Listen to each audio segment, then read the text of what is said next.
บ่าวบุ๋มหมอลำลูกทุ่งนิ้วท่ามกลางแสงไฟบนเวทีที่สว่างจ้าหลังม่านผ้านั้นกลับมีเรื่องราวเล็กๆที่เต็มไปด้วยความอบอุ่นนี่คือมิตรภาพระหว่างสองสาวหมอลำพี่อุ๋งอิงและน้องวันใหม่สองหัวใจต่างวัยแต่เต้นเป็นจังหวะเดียวกันด้วยรอยยิ้มความเข้าใจและสายใยแห่งศิลปะที่ชื่อว่าหมอลำสวัสดีครับแฟนเพลงแฟนหมอลำทุกท่านวันนี้บ่าวบุ๋มหมอลำลูกทุ่งนิวจะพาทุกท่านมาชมความน่ารักความอบอุ่นระหว่างพี่กับน้องในฤดูกาลใหม่ของวงสาวน้อยเพชรบ้านแพงได้ต้อนรับสมาชิกหน้าใหม่น้องวันใหม่นางเอกสาวเลือดใหม่ที่มีบุคลิกสดใสอ่อนน้อมและอัธยาศัยดีตั้งแต่ก้าวแรกที่เดินเข้าวงเธอไม่ต้องใช้เวลาเลยในการปรับตัวเพราะรอยยิ้มและท่าทีที่จริงใจทำให้เธอเป็นที่รักของพี่ๆและทีมงานอย่างรวดเร็วแต่สิ่งที่น่าประทับใจที่สุดคือการได้เห็นเธอเข้าไปนั่งพูดคุยและหัวเราะกับพี่อุ๋งอิงเพชรบ้านแพงศิลปินหญิงที่ในวงการรู้กันดีว่าเธอมักจะเก็บตัวเงียบเมื่ออยู่หลังเวทีไม่ค่อยมีเพื่อนรุ่นเดียวกันที่สนิทด้วย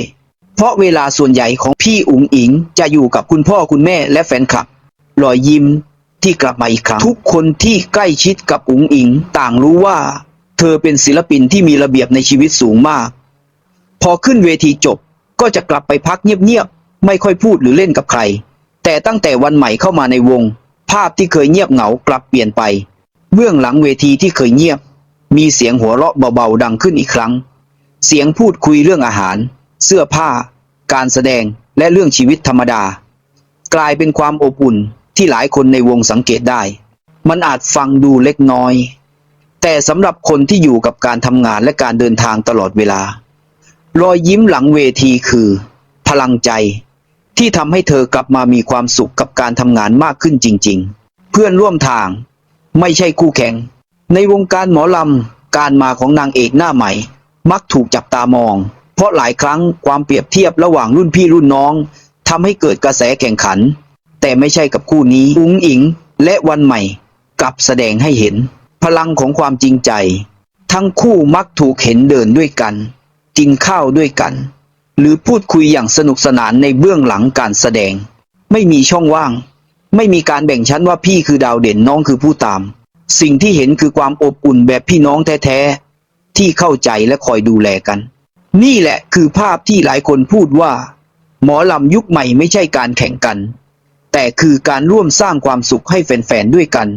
พลังบวกที่ส่งต่อถึงแฟนคลับภาพคลิปสั้นๆที่ทั้งคู่หัวเราะและกินข้าวด้วยกันถูกแชร์ต่อกันในโลกโซเชียลอย่างรวดเร็วแฟนคลับจำนวนมากเข้ามาคอมเมนต์ว่าดีใจที่เห็นพี่อุ๋งอิงยิ้มอีกครั้งหรือ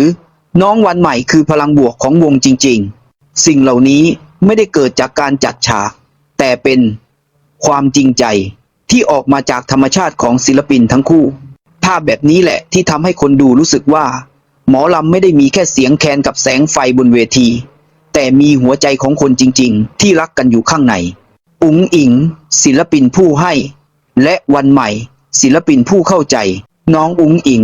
เป็นคนที่ขึ้นชื่อเรื่องความนอบน้อมและการเคารพผู้ใหญ่ทุกครั้งที่แฟนคลับหรือทีมงานเข้ามาหาเธอมักจะยกมือไหว้ก่อนเสมอ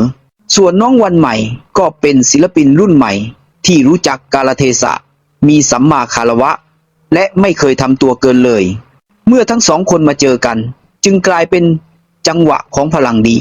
คนหนึ่งเป็นผู้ให้ความอบอุ่นอีกคนเป็นผู้สร้างรอยยิ้ม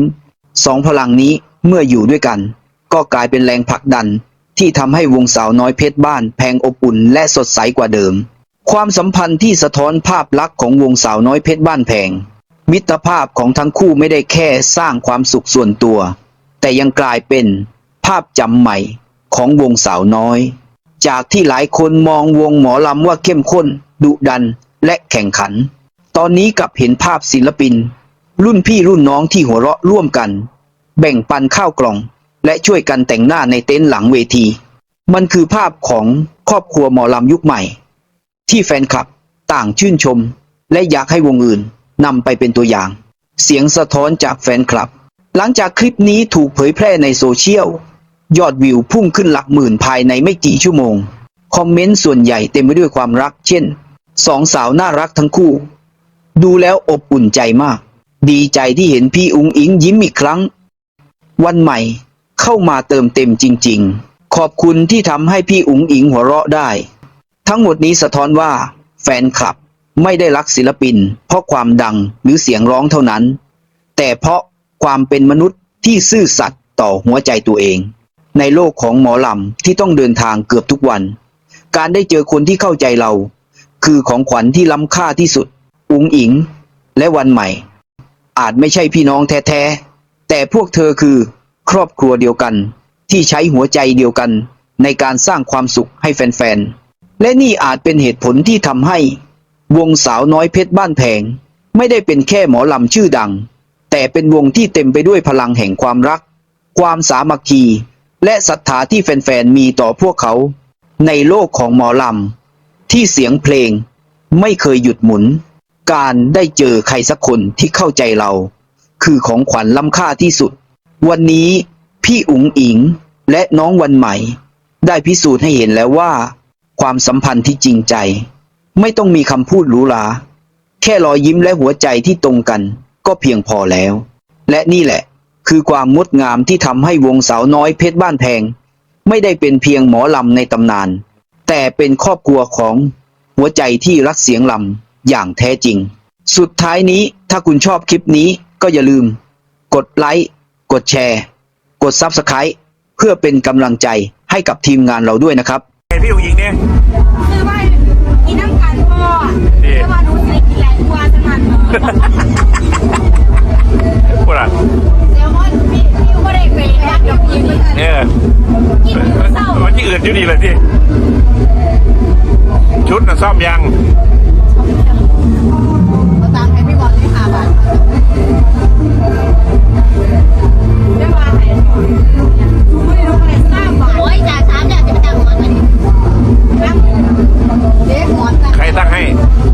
พี่หมอนตั้งหมอนให้ เออ พี่เอาวงมาใส่พี่หมอนบอกว่าอะไรก่อนอันนั่งตาไหลให้บอกแม่ว่าหมดการดีมากได้ว่าหมดมือกันสูงเลยมันเจ็บไอ้อ้วนเอาอันนั่งตาไหลให้บอกแม่ว่ามันเจ็บไอ้มันเจ็บเนี่ยมากว่าเออ มันถือด้วยล่ะอะไรจะมาบอกว่าโอ้ยเอาไปมันสิว่าบอกว่าไม่ยังมาโอ้ย เว้ยเสียงมันเครื่องไม้พัชรีแต่บางอันเนี่ย